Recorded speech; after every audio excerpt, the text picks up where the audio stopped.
apakah saya bisa menyelamatkan orang yang belum percaya?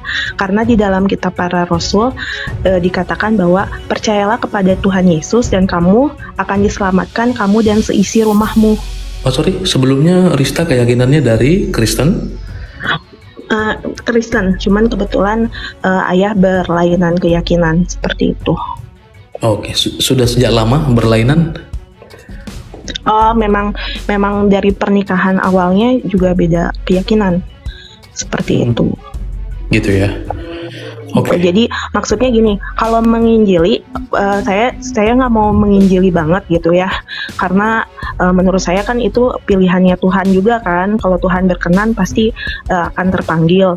Cuman ada satu ayat gitu yang menarik gitu, percayalah kepada Tuhan Yesus dan kamu akan diselamatkan, kamu dan seisi rumahmu gitu. Maksudnya tuh apa? Apakah saya bisa menanggung ayah saya atau gimana gitu? Jadi kalau kamu tanya apakah saya bisa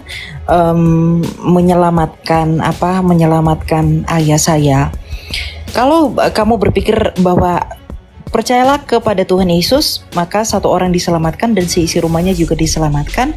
Kamu berpikir bahwa ketika kamu beriman, kemudian keluargamu atau ayahmu mungkin masih menolak Yesus sampai akhir hayatnya, itu tidak akan diselamatkan. Jadi jangan berpikir bahwa kita yang menjadi menanggung dosa mereka atau kita yang menjadi penebus atas mereka. No. Semua manusia itu berhak untuk ditebus. Dan semua manusia harus ditebus jika untuk diselamatkan. Karena semua manusia keturunan dari Adam itu punya dosa. Dan dosa itu adalah hamartia atau hutang di hadapan Allah. Dan hutang itu harus dibayarkan secara pribadi, dipertanggungjawabkan secara pribadi kepada Allah. Dan hutang dosa adalah apa? Roma 6 ayat 23, upah dosa adalah maut. Maka setiap orang yang berdosa, siapapun itu dari keturunan Adam, harus mengalami maut, yaitu harus mengalami kematian. Karena Allah kita tidak menciptakan kita untuk dimatikan seperti Allah-Allah Baal.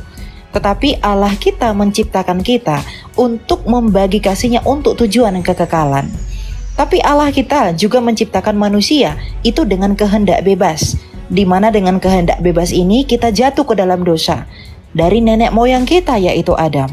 Maka Adam itu dan seluruh keturunannya menjadi berdosa. Kita mewarisi sifat pemberontak dari nenek moyang kita yaitu Adam, maka tidak ada keturunan Adam sejak semula sampai detik ini yang tak berdosa. Dan satu-satunya jalan untuk diselamatkan, satu-satunya jalan untuk bisa datang kepada sorga dan memperoleh keselamatan itu adalah percayalah kepadaku. Kepada siapa? Kepada Mesias. Yohanes 8, Yesus berkata apa? Kalau kamu tidak percaya bahwa akulah Dia, maka kamu akan mati dalam dosamu. Jadi meskipun Ristia atau mungkin ibu kamu atau saudara kamu percaya bahwa Yesuslah Mesias itu, tetapi masih ada keluargamu yang menolak Dia, maka dia tidak akan diselamatkan. Kalian akan diselamatkan tapi orang itu tidak akan diselamatkan. Kenapa? Karena orang itu atau bagian dari keluargamu itu adalah orang yang menolak Yesus. Karena keselamatan dalam kekristenan itu bukan tebeng-menebeng, bukan istilah bantu-membantu. Semua dipertanggungjawabkan secara pribadi. Nah, lalu bagaimana sih Elia cara saya menginjili ayah saya? Kalau memang saya tidak bisa menyelamatkan beliau dengan usaha saya sendiri, ya memang gak boleh. Kamu menyelamatkan dirimu sendiri aja dengan perbuatan baikmu tidak boleh. Kamu tidak bisa mencapai surga kalau kamu tidak dihukum dulu. Gitu maksudnya. Maksudnya kamu tidak akan bisa sampai ke surga karena upah dosa adalah maut. Gitu ya. Nah, boro-boro menyelamatkan orang lain, menyelamatkan diri sendiri aja ndak bisa, gitu loh, kira-kira. Nah, bisa nggak saya menginjili ayah saya? Boleh. Menginjili itu tidak harus dengan begini. Yesus Kristus adalah Tuhan dan Juru Selamat. Kamu tahu nggak, Papa, bahwa Yesus itu adalah jalan keselamatan? Kalau memang Papa kamu masih terlihat masih terlihat sinis atau mungkin tidak suka dengan pemberitaan Yesus, nggak apa-apa. Kamu boleh mulai dengan cara hidupmu yang menjadi terang dan garam. Terangi dan garami. Dalam artian begini, kamu berbuat baik kepada ayahmu, ya, kamu sampaikan dengan baik, kemudian kamu, ya, lakukan perbuatan-perbuatan yang mulia, yang oleh karena perbuatanmu itu, maka orang melihat kemuliaan Bapamu yang di sorga di dalam dirimu. Tanpa kamu menginjili, mereka akan datang sendiri kok. Kamu tahu Ko Charlie ada seorang apologet di sini dari Katolik, ya. Beliau tidak pernah menginjili keluarganya.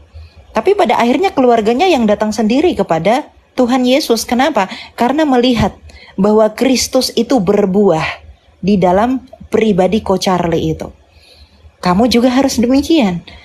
Kamu mengaku bahwa Yesus Kristus adalah Tuhan dan Juru Selamatku. Yesus berkata apa? Bukan setiap orang yang berseru kepadaku Tuhan, Tuhan. Dalam Matius 7:21. Tapi mereka yang melakukan kehendak Bapakku. Sebab dari buahnya lah kamu mengenal mereka. Jadi kamu berbuah dulu, tunjukkan dulu bahwa Kristus itulah Mesias di dalam perlakuan hidupmu, ucapan dari mulutmu, tingkah lakumu, dan segala sesuatu yang kita lakukan. Tunjukkan bahwa Bapa yang kita sembah di dalam Yesus itu adalah Bapa yang mulia. Maka tanpa kamu paksa mereka akan sadar sendiri kok. Itulah cara penginjilan yang kalau istilah bisnisnya itu namanya soft selling atau soft evangelism. Jadi lakukanlah hal-hal itu, hal-hal yang baik, sampaikan dengan kasih, karena Tuhan kita Yesus Kristus berkata, kasihi Allahmu, kasihi sesamamu, dan kasihi musuhmu, apalagi ayahmu. Hormati dia sebagai ayah. Apapun yang dia lakukan, mungkin kamu dibuat sakit hati, atau mungkin kamu dimarah, kamu terima saja. Nggak usah memberontak. Kesabaranmu itu adalah buah rohmu, yang kemudian ayahmu akan berpikir sendiri dalam hati nuraninya bahwa kamu benar-benar berbuah di dalam imanmu. Dia akan jatuh cinta sendiri kok nanti. Kita nggak perlu memaksa, karena Yesus nggak pernah paksa para murid. Yesus nggak pernah bilang kamu harus. No. Tuhan Yesus hanya bilang, kalau kamu tidak percaya, kalau kamu tidak tahu bahwa akulah dia, kalau kamu tidak.